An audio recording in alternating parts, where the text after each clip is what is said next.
से नहीं बल्कि अपना सब कुछ दे देता है। दोस्तों, बहुत ही प्रेरणादायक कहानी है, बहुत ही रोमांचक और आपके दिल को छू जाने वाली कहानी है।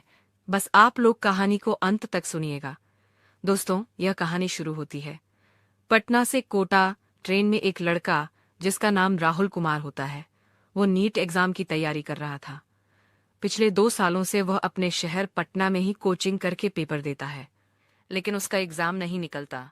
तो फिर कोटा जाकर कोचिंग करने की सोचता है कि वहाँ कोचिंग संस्थान अच्छे हैं, मेरे लिए बेहतर रहेगा। तो वह कोटा में ही अपना एडमिशन करवा लेता है और वहीं रहकर तैयारी शुरू कर देता है। होली की छुट्टियां मनाने वह अपने घर आता है और छुट्टी पूरी होने के बाद फिर से वापस कोटा के लिए रवाना होता है। वो पटना से कोटा के लिए ट्रेन में बैठता है और जब ट्रेन आरा से निकलती है तो वह देखता है कि एक लड़की ट्रेन के डिब्बे में भीख मांग रही है। उस लड़की को ऐसे भीख मांगता देख उसे बहुत दया आती है, क्योंकि लड़की देखने में बहुत मासूम और बेहद खूबसूरत थी। उस लड़की ने साधारण सा सूट सलवार पहन रखा था, लेकिन बदन को अच्छे से ढक रखा था और भीख मांग रही थी। कोई उसे 5 रुपये देता है तो कोई उसे 10 रुपये दे देता, तो कोई बोल देता कि आगे हो जाइए, हमारे पास नहीं है। सभी का अपना अपना अभाव होता है। फिर भी कार्य को लेकर वह लड़की जब ट्रेन में चढ़ी थी, तभी से राहुल उसको बस देखे ही जा रहा था। वह बेकर दूसरे दरवाजे पर थी और राहुल पीछे के दरवाजे पर खड़ा उसे देख रहा था। फिर वो लड़की भीख मांगते हुए आगे बढ़ती रहती है और राहुल के सामने आकर उससे भीख मांगने के लिए हाथ को फैला लेती है। राहुल उसको तब से ही देख रहा था और फिर वह अपनी जेब में हाथ डालता है तो उसके हाथ में 5 रुपए का सिक्का आता है और वह उस लड़की के हाथ पर रख देता है और लगातार बस उसकी आंखों में ही देखे जा रहा था। लड़की को भी अब थोड़ा थोड़ा शक होने लगता है, क्योंकि वह काफी देर से बस उसे ही देखे जा रहा था। वह जब भी उसकी तरफ देखती तो उसकी निगाह सिर्फ उसी पर टिकी थी, लेकिन रिया के लिए यह कोई नई ही बात नहीं थी। दोस्तों, उस लड़की का नाम रिया होता है। उसके लिए आज की कोई नई बात नहीं थी, क्योंकि वह बेहद खूबसूरत लड़की थी। तो लड़के तो उसे देखते ही रहते थे। अब जब वह पैसे देते हुए उसकी आंखों में देख रहा था, तो रिया को थोड़ा असहज महसूस होता है। उसे अच्छा तो लगता है, लेकिन वह फिर भी अपनी नजर नीचे करके आगे निकल जाती है। अब इस डिब्बे में वह सभी से भिक्षा मांग चुकी थी, तो अब दूसरे डिब्बे में घुस जाती है। राहुल भी खुद को रोक नहीं पाता और वह भी उसके पीछे पीछे उसी डिब्बे में घुस जाता है जिसमें वह गई थी, और दरवाजे पर जाकर खड़ा हो जाता है और चोरी छुपे उसे देखता रहता है। वह बारी बारी से सभी से भीख मांग रही थी। अब यह डिब्बे अभी पूरे होने वाला था। लगभग 10 या 15 मिनट हो चुके थे। तो अब राहुल रिया की तरफ मुंह फेर कर खड़ा हो जाता है। रिया देखती है कि एक लड़का खड़ा है। उसे राहुल की पीठ दिखाई दे रही थी। वह नहीं जानती थी कि यह वही लड़का है। उसे तो बस पैसा मांगना था, तो वह अपना हाथ आगे बढ़ा देती है। अब राहुल भी उसकी तरफ पलटता है, तो रिया को कुछ समझ नहीं आता कि अब वह क्या करे, क्योंकि वो तो उससे पहले ही भिक्षा मांग चुके थी। तो हाथ जो उसने भिक्षा के लिए फैलाए हुए थे, वह कुछ समय के लिए ऐसे ही फैलाए रखती है।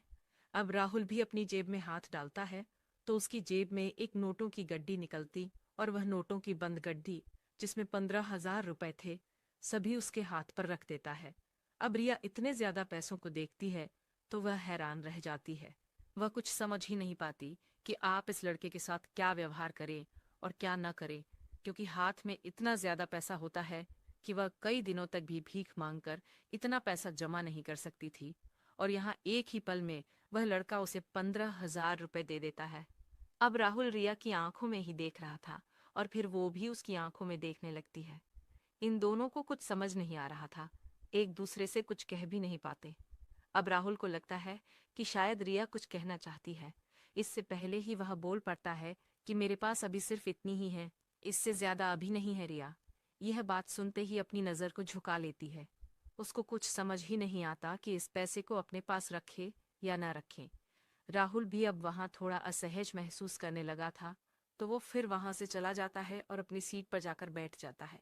अब रिया अगले स्टेशन पर उतर जाती है, क्योंकि उसको भी कुछ समझ नहीं आता कि आखिर उसके साथ ये हुआ क्या है। आज तक उसे किसी ने इतने ज्यादा पैसे नहीं दिए थे। सबसे ज्यादा जो उसको आज तक पैसे मिले थे वो 100 रुपए थे, और अब एक बार में ही 15,000 रुपए मिल जाना, यह उसके लिए बहुत बड़ी बात थी। राहुल कुमार अच्छे परिवार से था, अमीर परिवार से था। उसके लिए 15,000 रुपये की रकम कोई मायने नहीं रखती है। उसके पिता के 2-3 ईंट के भट्टे होते हैं और इससे अलग 100-200 बीघा जमीन भी होती है। इसलिए वह बड़ी आसानी से नीट की तैयारी कर रहा था। इसलिए वह सोचता है कि पहले देख लेते हैं, अगर नंबर आ जाए तो सरकारी कॉलेज मिल जाएगा, नहीं तो प्राइवेट कॉलेज से भी डॉक्टर की पढ़ाई कर लूंगा। इतना पैसा उसके पिताजी लगाने के लिए तैयार थे।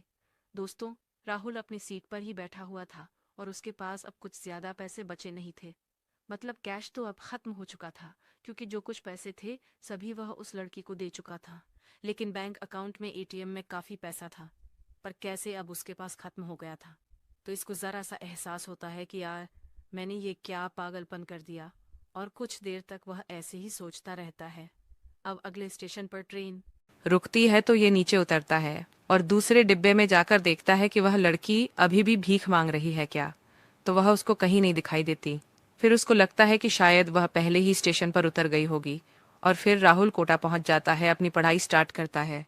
कुछ दिन ऐसे ही बीत जाते हैं, लेकिन फिर एक रात सपने में वह उस लड़की को देखता है। सपना कुछ ऐसा था कि जैसे वह लड़की उससे कुछ कहना चाहती है, उसे अपने पास बुला रही हो।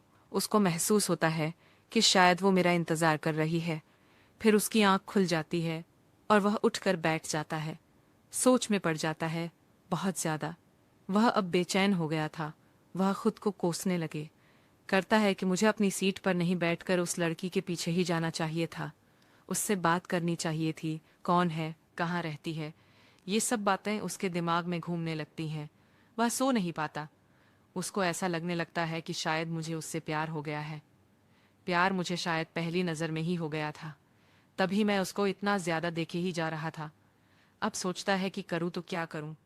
अगर यह बात मेरे मन में ही ऐसे ही दबी रही तो दिक्कत हो जाएगी। फिर वो सारी बात अपने दोस्तों से शेयर कहता है और बताता है कि मैं उससे मिले बिना नहीं रह सकता, जब तक कि वह खुद से मना नहीं कर देती। जब तक वह मना नहीं करेगी या कोई जवाब नहीं देगी, तब तक मेरा मन शांत नहीं होगा।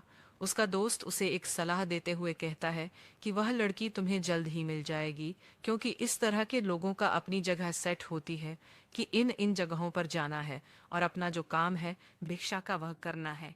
अगर वह तुम्हें उस ट्रेन में मिली है तो तुम फिर से वही जाओ, वह तुम्हें जरूर वहीं मिल जाएगी। तो यह अगले दिन उसी पटना से कोटा जाने वाली ट्रेन में चढ़ जाता है और इंतजार करता है, लेकिन लड़की उसको कहीं नहीं दिखाई देती। फिर वो अनुभव करता है कि वह लड़की मुझे आरा स्टेशन से मिली थी और फिर मुगल सराय से पहले ही उतर गई थी। मुझे आरा के लिए ही निकलना चाहिए, शायद वह वहीं हो। फिर वह आरा स्टेशन पर पहुंचता है और सभी आने वाली ट्रेनों में बारी बारी से चढ़ता है, उस लड़की को ढूंढता है और आखिरकार एक ट्रेन के जनरल डिब्बे में उसको वह लड़की दिखाई दे जाती है। वह डिब्बे में भीख मांगते हुए राहुल की तरफ ही बढ़ी आ रही थी और जैसे ही राहुल को देखती है तो उसके चेहरे पर हल्की सी मुस्कान झलकने लगती है। राहुल भी उसको देखकर बहुत खुश हो जाता है। रिया आगे जाना चाहती थी, लेकिन उसकी हिम्मत नहीं होती कि वह निखिल से आगे निकल जाए। फिर भी थोड़ी देर रुकने के बाद वो आगे निकल जाती है। अब राहुल उसको वहां ऐसे ट्रेन में कुछ कह नहीं पाता, क्योंकि सभी लोग वहां होते हैं। ऐसे चलती ट्रेन में किसी अनजान लड़की से बात करना उसके लिए थोड़ा मुश्किल काम था। और फिर यह ट्रेन के रुकने का इंतजार करता है। जैसे ही ट्रेन आरा के पास एक छोटे से स्टेशन पर रुकती है, तो रिया फिर आज उस ट्रेन से उतर जाती है। रिया सोचने लगती है कि यह लड़का 3-4 दिन पहले ही आया था और आज फिर से चला आया। उसकी कुछ समझ में नहीं आता। एक पल के लिए उसको लगता है कि शायद हमारे लिए ही आया हो, लेकिन ऐसा कुछ सोचती नहीं, क्योंकि उसको अपनी हालत भी देख रही थी कि मैं क्या हूँ। और वो तो उसको 15,000 रुपये भी दिया था, ये भी उसको याद था। लेकिन दिल है तो दिल में तो बात आ ही जाती है। अब उसके पीछे पीछे राहुल भी ट्रेन से उतर जाता है और छुपकर उसका पीछा करने लगता है। रिया स्टेशन के पीछे से एक कच्चा रास्ता होता है। वह उसी रास्ते से लगभग 1 किलोमीटर चलती रहती है और अपने गांव में पहुंच जाती है। राहुल भी उसके पीछे छिपा चला आ रहा था। उसकी नजरों से बचता हुआ वह भी उसी के गांव पहुंच जाता है। और रिया के पिताजी का घर गांव के बिल्कुल छोर पर था। एक कच्चा मकान और आगे सहन में एक छप्पर डाला हुआ था, और मकान से लगभग 50 मीटर दूर उनका एक घेर था, जहां वह अपने गाय वगैरह को बांध कर रखते थे। उनके लिए भूसा भी वहां एक कमरे में रखा था। दोस्तों, अब राहुल थोड़ा अंधेरा होने का इंतजार करने लगता है कि हल्का अंधेरा हो तो घर के नजदीक चला जाऊंगा। अंधेरा होने पर वह उनके घर के पीछे चला जाता है और छिपकर उनके घर के हालात देखता है तो हैरान रह जाता है, क्योंकि रिया के पिताजी का एक पैर कटा हुआ था और उसको देखकर लग रहा था कि यह अभी अभी कटा है, कुछ ज्यादा दिन नहीं हुए हैं। ताज़ी पट्टियों बंधी हुई थी। घर में रिया के अलावा उसके 3 बहनें, एक छोटा भाई और माँ हैं। माँ खाना बना रही थी और फिर रिया पैसों को अलमारी में रखते हुए कहती हैं कि आज फिर से लफड़ा हो गया। तो माँ पूछती है, बेटियां क्या हो गया? तो रिया बताती है कि माँ, वह जो 15,000 रुपये लड़का दिया था आज फिर से टकरा गया मुझसे। तो माँ उसे देखकर उतर गई। माँ कहती है, अरे तुम क्यों उतर गई? शायद आज भी कुछ पैसे दे देता। तो रिया कहती है, नहीं माँ, मैं भीख मांगती हूँ और कोई इस तरह से पैसे दे तो अच्छा नहीं लगता है। तो माँ मुस्कुराते हुए कहती है, बेटा तुम हो ही इतनी खूबसूरत कि कोई भी तुम्हारा रास्ता रोक लेगा। इस पर रिया कहती है कि माँ, तुम बस मजाक करती हो। फिर रिया घर का थोड़ा बहुत काम करती है और एक बाल्टी में जो बचा खुचा खाना होता है उसको लेकर घेर में जाने लगती है जहाँ गाय बंधी हुई थी। राहुल भी मौका पाकर उसके पीछे घेर में पहुंच जाता है। अब रिया गाय को बचा हुआ खाना डाल देती है और गाय को प्यार से सहलाने लगती है। तभी उसको महसूस होता है कि शायद यहाँ कोई है। फिर वो इधर उधर देखने लगती है। उसके पास एक टॉर्च होती है। उसको जब ऑन करके ढूंढना शुरू करती है तो राहुल को देखकर चिल्ला देती है और डर जाती है कि आखिर ये यहाँ इतनी रात में कैसे और क्यों आया है। उसको चिल्लाता देख राहुल उसके मुंह पर हाथ रख लेता है और धीमी आवाज में बोलता है कि चिल्लाती क्यों हो, मैं तो बस तुमसे मिलने आया था, तुम्हें देखने के लिए आया था। राहुल ने एक हाथ उसके मुंह पर रख रखा था और दूसरे हाथ से उसको पकड़ रखा था। अब ये दोनों एक दूसरे को देखते रहते हैं। अब रिया खुद को छुड़ाने की कोशिश करती है तो राहुल उसको छोड़ते हुए कहता है कि अगर तुम्हें इतना डर लग रहा है तो ठीक है, मैं वापस जा रहा हूँ। अब राहुल रिया को छोड़ देता है। रिया उससे थोड़ी दूर जाकर खड़ी हो जाती है और उसे देखने लगती है और कहती है कि क्या तुम सचमुच मुझसे मिलने के लिए आए हो, मुझे देखने के लिए आए हो? इस पर राहुल कहता है कि क्या तुम्हें लगता है कि यहाँ मेरे आने का कोई दूसरा काम भी है? मैंने जब से तुम्हें देखा है मैं बहुत बेचैन हो गया हूं, ना तो पढ़ाई में मन लगता है, न किसी काम में मैं रह नहीं पाया और बस तुम्हें ढूंढता हुआ चला आया। रिया कुछ नहीं बोलती है, बस उसे सुन रही थी और देखे जा रही थी। तो राहुल कहता है कि शायद तुम्हें मेरा यहाँ आना अच्छा नहीं लगा। ठीक है, मैं अब वापस जा रहा हूँ और सुबह तुम्हारा स्टेशन पर इंतजार करूंगा।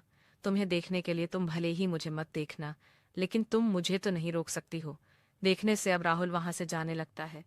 उसको जाता देख लिया धीमी आवाज में बोलती है कि सुनो। राहुल रिया की आवाज सुनकर रुक जाता है।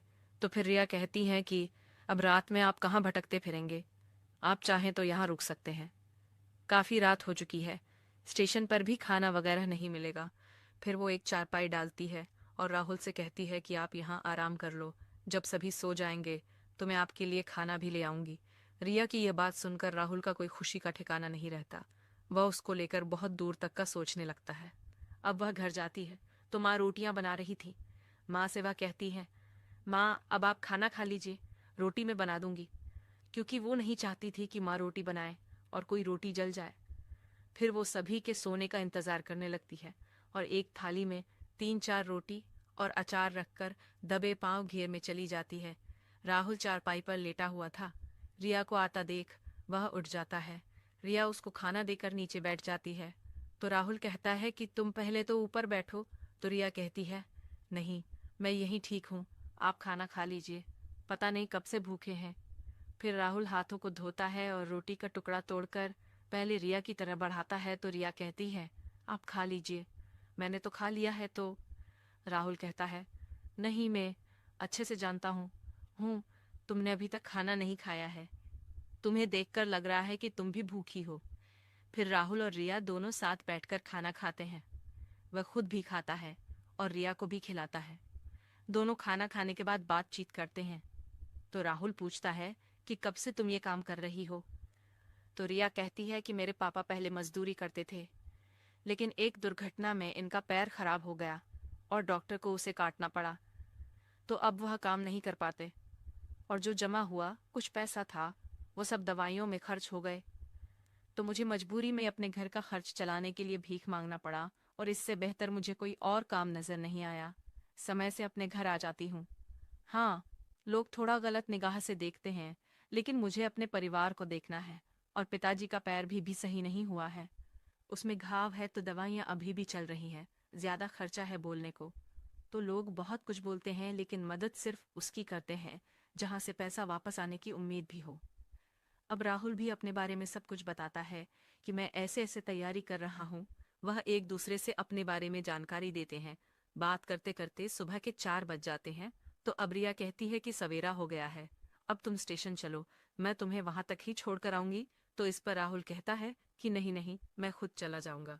लेकिन रिया नहीं मानी, और वह उसे स्टेशन पर छोड़ने के लिए आ जाती है। जो कि राहुल एक ही शर्त पर वहां से जाने के लिए राजी हुआ था, कि वह कल रात फिर से आएगा, और दिन में वह एक होटल में रुक जाता है। रिया घर जाकर सो जाती है, और भीख मांगने के लिए भी नहीं जाती। तो माँ कहती हैं कि बेटा गई क्यों नहीं हो, ऐसे काम कैसे चलेगा। तो रिया कहती है कि आज मेरी तबीयत कुछ ठीक नहीं है, क्योंकि राहुल ने उसे सख्त मना किया था कि तुम्हें अब भीख मांगने की कोई ज़रूरत नहीं है। वो दोनों मन ही मन एक दूसरे से प्यार करने लगे थे। तो राहुल कहता है कि तुम्हारा परिवार भी मेरा ही परिवार है। अब फिर रात होती है, और राहुल घेर में आ जाता है। रिया ने आज खुद अपने हाथ से खाना बनाया था, और सभी के सो जाने पर घेर में पहुंच जाती है। दोनों साथ बैठकर खाना खाते हैं और बात करते हैं। दोनों के मन में कोई भी ऐसा गलत भाव पैदा नहीं हुआ। न राहुल ऐसी कोई हरकत करता है, ना कि रिया, क्योंकि दोनों का प्रेम सच्चा था। बस ऐसे ही बातें करते रहते। अब सुबह होते ही राहुल वापस होटल लौट जाता, और यह सिलसिला लगभग 5-6 दिन तक चलता रहता है। वो दिन में होटल पर खाना खा लेता, और रात में तो रिया उसे खाना खिला देती थी। अब 7वां दिन जब आता है तो रिया की माँ को थोड़ा शक होने लगता है कि न तो यह भीख मांगने जाती है, और उसकी माँ उस पर नजर रखने लगती है कि आखिर उनकी लड़की क्या काम कर रही है। वो आज रात सोते नहीं है। जैसे ही रिया खाना लेकर जाती है, तो वो भी उसके पीछे चली जाती है, और छिपकर दोनों को देखने लगती है। देखती है कि दोनों एक साथ बैठकर खाना खा रहे हैं। माँ फिर उनके पास पहुंच जाती है और बोलती है कि ये क्या हो रहा है। राहुल माँ को देखकर थोड़ा डर जाता है, और रिया भी घबरा जाती है। फिर भी रिया थोड़ी हिम्मत करती है और बताती है कि माँ, यह वही लड़का है जो हमें 15,000 रुपए दिया था। ये बात सुनकर माँ थोड़ा चुप हो जाती है, क्योंकि उनके घर में अक्सर राहुल के बारे में बातचीत होती रहती थी, कि रिया हमेशा उसकी तारीफ करती रहती थी कि लड़का बहुत अच्छा है। अब रिया अपनी माँ से सारी बात बता देती है। और फिर राहुल भी आगे बढ़ता है और कहता है कि माँ, मैं रिया से शादी करना चाहता हूँ, और वो अपने बारे में सारी जानकारी देता है। तो रिया की माँ कहती हैं कि यह सब तो ठीक है, पर बेटा क्या तुम्हारे माँ बाप शादी को स्वीकार करेंगे। वह कहता है कि माँ जी, आप इस सब की चिंता मत कीजिए, आप बस शादी करा दीजिए, ये कैसे करना है मुझे अच्छे से पता है। फिर अगले दिन रिया की माँ उन दोनों को मंदिर में लेकर जाती है और उनकी शादी करा देती है। शादी के बाद राहुल रिया को लेकर कोटा चला जाता है और उनके खर्चे के लिए अपने अकाउंट से पैसे निकाल कर दे देता है। पैसे उसके अकाउंट में काफ़ी था।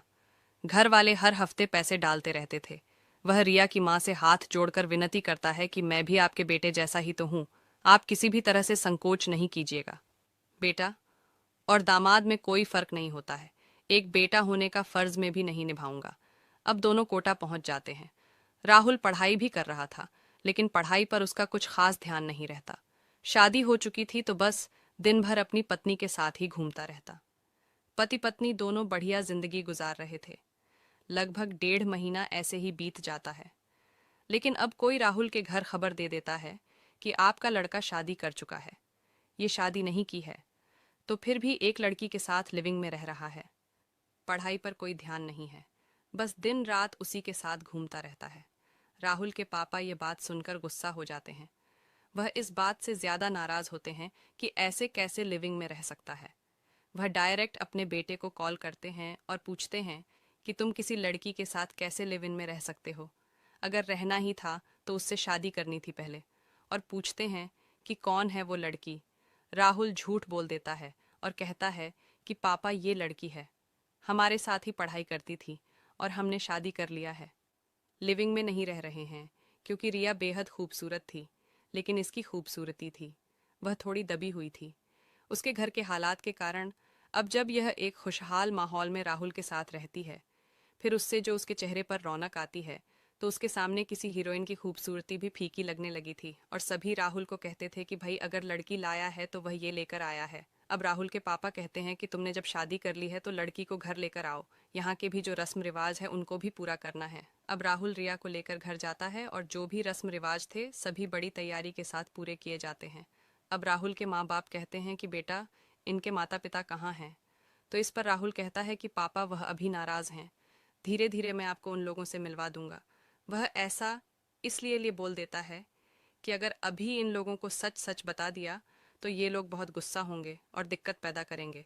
और फिर अपनी पत्नी यानी रिया को समझाता है, तुम इन सभी लोगों की इतनी सेवा करो, इतना इन लोगों का भरोसा जीत लो, इनका दिल जीत लो कि ये सभी लोग तुमसे खुश हो जाएं और अपनी जान से भी ज़्यादा तुम्हें प्यार करने लगे। और होता भी कुछ ऐसा ही है।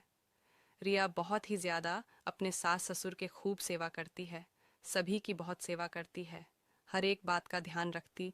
और फिर एक दिन राहुल सब सच्चाई अपने माँ बाप को बता देता है, तो उसके माँ बाप भी बहुत खुश होते हैं और उससे शाबाशी देते हुए कहते हैं कि बेटा, तूने बहुत सही किया, बहुत अच्छा काम किया है।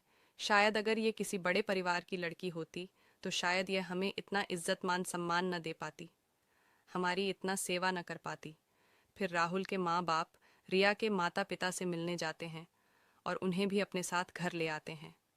और अब ये सभी एक दूसरे के साथ मिलजुल कर प्यार से रहने लगते हैं। दोस्तों, राहुल कुमार के बारे में आपकी क्या राय है? कमेंट करके ज़रूर बताइए। दोस्तों, कहानी आपको कैसी लगी यह भी कमेंट करके ज़रूर बताना।